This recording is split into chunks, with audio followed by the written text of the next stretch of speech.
Bonjour à tous. Alors ici, on va essayer de présenter de manière succincte une correction de l'activité 7 sur les signaux.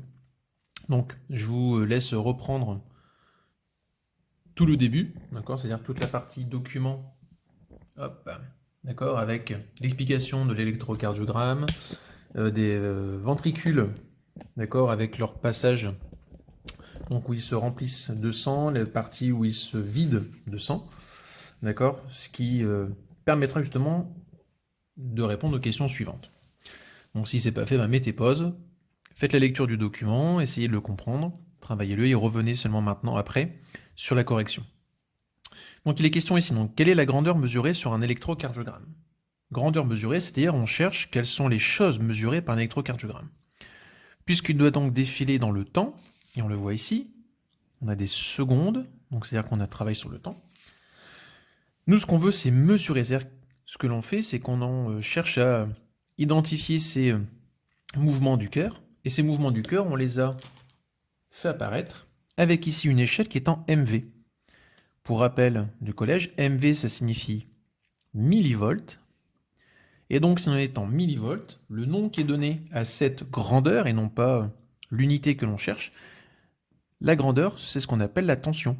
Donc, un électrocardiogramme va mesurer une tension électrique des battements du cœur. À noter les différentes phases du rythme cardiaque selon les lettres présentées. P, R, Q, S, T. Si on arrive à se représenter ça correctement, c'est-à-dire qu'ici je retrouve le point P, je le retrouve une autre fois, une troisième fois. J'ai la partie R, j'ai un sommet identique R, sommet identique R. J'ai une partie Q, S, T, Q, S, T, Q, S, T, bref, quelque chose qui se répète de manière très régulière. Et donc lorsque j'ai des choses qui se répètent de manière très régulière, à l'identique, eh bien en fait ce signal électrique, c'est ce qu'on appelle un signal périodique. Il se répète avec une certaine période, c'est-à-dire qu'un certain temps, de manière régulière. Déterminer la période du signal cardiaque. Pour rappel de cours, la période, c'est ce qu'on appelle le grand T, c'est-à-dire le temps nécessaire pour l'élaboration d'un seul motif. Élaboration d'un seul motif, on va donc se prendre un repère jusqu'à atteindre le même motif avec le même repère. Prenons R par exemple, je vais de là à là, et donc il m'a fallu donc tout ce temps pour établir un motif, c'est-à-dire un battement cardiaque complet. Que je prenne le point P, le base de P, T ou R, je m'aperçois que j'ai tout le temps les mêmes écarts nécessaires. On a donc ici l'intervalle qui va faire 1, 2, 3, 4, 5, 6, 6,5 et 6,5, on avait 7. Donc, on a donc 7 cases, mais attention, les 7 cases, chaque case vaut 0,15 secondes. Donc on a 7 fois 0,15 secondes à considérer. Et si on ne se trompe pas, on a donc une période qui vaut 1,05 secondes. Quel est le rythme cardiaque de la personne? Eh bien, on travaille sur 1 minute. Ça, c'est le temps pour un motif. On va donc chercher le nombre de motifs, c'est-à-dire son rythme cardiaque, par minute, c'est-à-dire pour 60 secondes. Donc, si tant est que nous, on ait donc un motif, un battement qui correspondent à 0,5 secondes, qu'en est-il lorsqu'on cherche un pouls, c'est-à-dire un rythme cardiaque, pour 60 secondes? On fait un produit en croix, et donc on aboutit à un rythme cardiaque qui vaut à peu près, puisque ce ne sont que des valeurs théoriques et calculatoires, de 57. Donc son rythme cardiaque, c'est 57 pulsations minutes. Pourquoi dit-on que le cœur a un automatisme propre? Eh bien en fait, il n'y a aucune intervention extérieure. C'est-à-dire que les seules contractions et décontractions, détentes qu'il va faire, elles ne sont dues que par son propre mécanisme, il n'y a pas d'intervention extérieure dessus. Pourquoi? Que se passe-t-il entre les parois des fibres nerveuses pour obtenir le signal électrique? On a dit entre la fibre extérieure, qui est donc de valeur positive, la fibre intérieure qui est de valeur négative, Eh bien, plus, moins, entre les deux. En fait, il y a un échange d'ions et d'électrons. Et si j'ai donc un échange d'ions et d'électrons, alors j'ai de l'électricité, j'ai donc un courant électrique, j'ai donc une tension. Et donc c'est la différence des ions qu'on a sur les fibres nerveuses qui vont créer un courant électrique, une tension, et donc la contraction ou non-contraction du cœur. Quelle est la tension maximale Umax? Eh bien Umax, c'est la valeur la plus haute atteinte. C'est le point R. La valeur à nous donner ici, c'est les 0,6 mV, mais c'est pour une case. Donc, point de repère en partant de 0 jusqu'à cette valeur-là. 1, 2, 3, 4, 5, 6.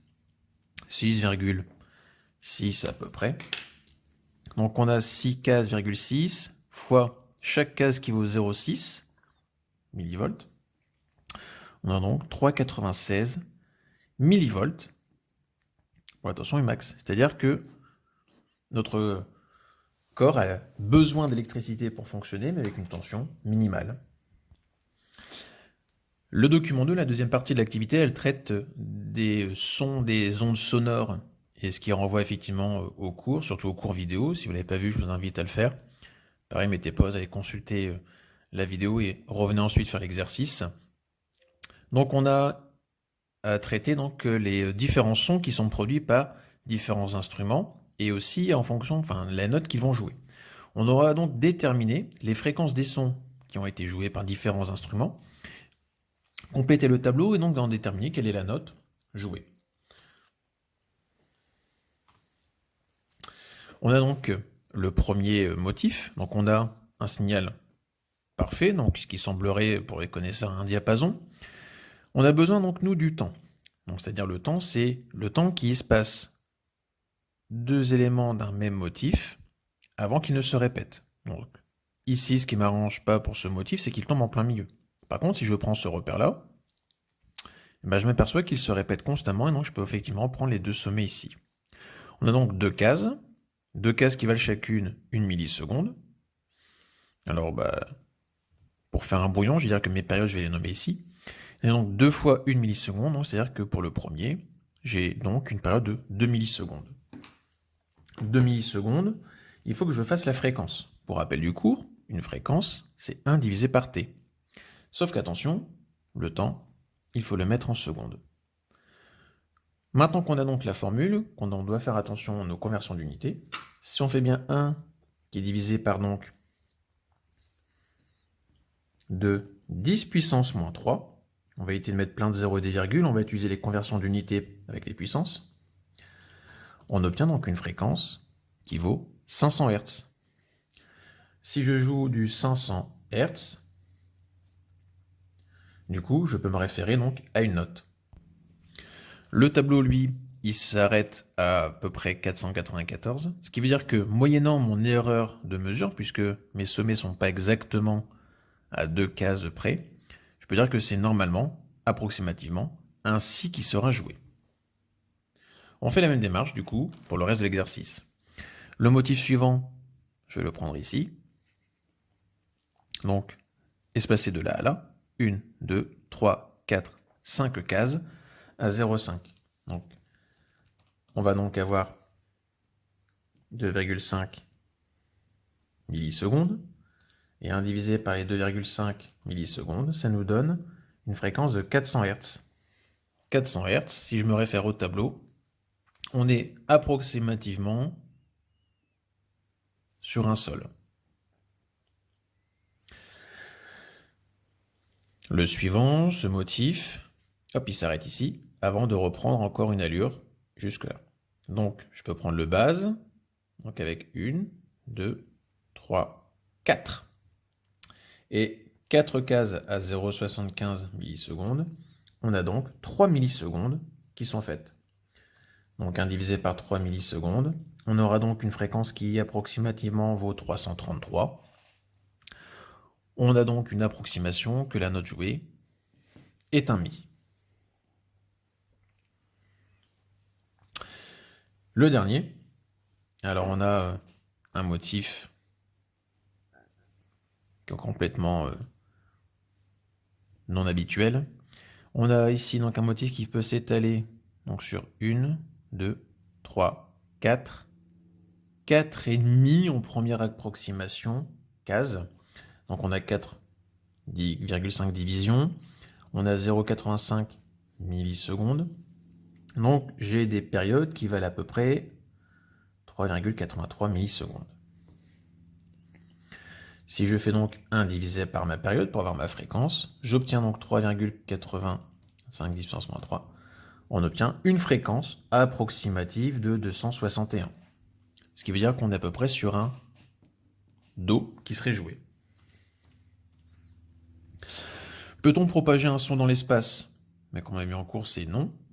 Pourquoi? Puisqu'en fait, il n'y a aucune matière dans l'espace et un son ne peut se propager que dans de la matière. À quel appareil peut-on comparer donc l'ensemble cerveau plus oreille? Eh bien, le cerveau plus oreille, c'est l'équivalent donc d'un micro qui capte le son pour l'oreille, plus le cerveau, alors soit un ordinateur, soit ce qu'on appelle aussi un oscilloscope, bref, un système d'analyse. Donc, PC, pour ceux qui connaissent, l'oscilloscope, etc. Qu'est-ce que le timbre de voix, le timbre dans l'instrument? Eh bien, en fait, le timbre, ce sont donc l'ensemble des fréquences qui déterminent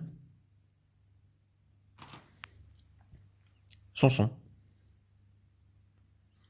Donc, il y a la note dedans fondamentale, et puis toutes les harmoniques qui vont s'associer à ce son fondamental à jouer, qui vont permettre d'identifier l'instrument parmi tous les autres.